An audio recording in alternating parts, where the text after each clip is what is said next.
হাদির জানাজা প্রমাণ করছে জুলাইয়ের আগুন নেভে নাই, বিপ্লবী ছাত্র জনতা ঘরে ফিরে যায় না। জুলাই বিপ্লব কি এই জন্য হয়েছিল যে এক ফ্যাসিস্ট শাসকের জায়গায় আর একটা ভারপ্রাপ্ত ফ্যাসিজম বসবে? আওয়ামী লীগের জায়গায় ভারপ্রাপ্ত আওয়ামী লীগ হয়ে বসবে বিএনপি, যার গ্যারান্টার হবে নয়াদিল্লি? সেই জন্য তো হয় নাই। কিন্তু বিএনপি কি করলো? তারা বিপ্লবের আগুনকে নেগোসিয়েশনের কয়লায় ফেলে দিল, ক্ষমতার কয়লায় ফেলে দিল। তারা ছাত্র জনতার রক্তকে জিও পলিটিক্যাল কারেন্সি বানায়। এইটাতে বিএনপি শেষ হয়ে গেল। এই দেশের মানুষ একটা জিনিস সহ্য করতে পারে না, সেটা হইতেছে বেঈমানি।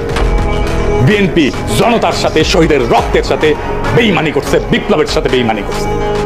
আওয়ামী লীগ ক্ষমতায় ছিল ইন্ডিয়ার জোরে, এখন বিএনপি ক্ষমতায় আসতে চায় ইন্ডিয়ার সাথে বোঝাপড়ায়। দুইটারই একই রূপ, শুধু উপসর্গ বদলাইছে। আর মানুষ সেটা বুঝে গেছে। হাদির জানাজায় প্রমাণ করছে জুলাইয়ের আগুন নেবে নাই, ছাত্র জনতা ঘরে ফিরে যায় নাই। ওরা কাউকে ম্যান্ডেট দেয় নাই, না ভারতকে, না বিএনপিকে, না মিডিয়ার সত্য বানানোর মেশিনকে। এই কারণেই কইতেছি বিএনপির পরাজয় আসবে ভোটের দিন না, পরাজয় শুরু হয়ে গেছে নৈতিক জায়গাতে। যেই দল বিপ্লবের সঙ্গে বিশ্বাসঘাতকতা করে সেই দল ক্ষমতায় যাবে না, গেলেও টিকে থাকতে পারবে না। ক্ষমতায় যাক বা না যাক, ইতিহাস তাকে ক্ষমা করবে না।